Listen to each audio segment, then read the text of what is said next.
जालन्यामधील सरस्वती भुवन प्रशाला या शाळेच्या वतीने आज मतदान जनजागृती रॅली काढली गेली। जिल्ह्यामध्ये मतदानाचा टक्का वाढावा यासाठी जिल्हाधिकारी कार्यालय आणि जिल्हा परिषद शिक्षण विभागाच्या संयुक्त विद्यमाने ही मतदान जनजागृती रॅली काढली जाते। जालना लोकसभा मतदारसंघासाठी 13 मे रोजी मतदान प्रक्रिया पार पडणार आहे। या दिवशी नागरिकांनी घरी न राहता आपला मतदानाचा हक्क बजावावा आणि आपली लोकशाही बळकट करावी असा संदेश यावेळेला विद्यार्थ्यांनी दिलाय। यावेळेला विद्यार्थ्यांनी हातात विविध फलक घेऊन मतदान जनजागृती केले। यावेळेला विविध घोषणा देत विद्यार्थ्यांनी परिसर दणाणून सोडला। भारत हा जगातील सर्वात मोठी लोकशाही असणारा देश आहे। थोड्याच दिवसात या देशात लोकसभेचं मतदान होऊ घातलेलं आहे, परंतु शासनातर्फे अनेक प्रयत्न करूनसुद्धा 100% मतदान आजही होत नाही।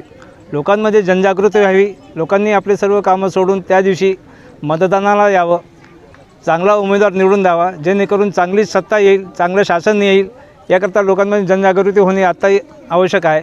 यातर्फे शासनाच्या आदेशाला प्रतिसाद म्हणून आमच्या शाळेने रॅलीचे आयोजन केलेले आहे आणि त्या अनुषंगानं माझे सर्व विद्यार्थी घोषणांसह गावामध्ये मिरवणूक काढून रॅली काढून ह्या घोषणा देणार आहेत आणि जनजागृती करणार आहेत।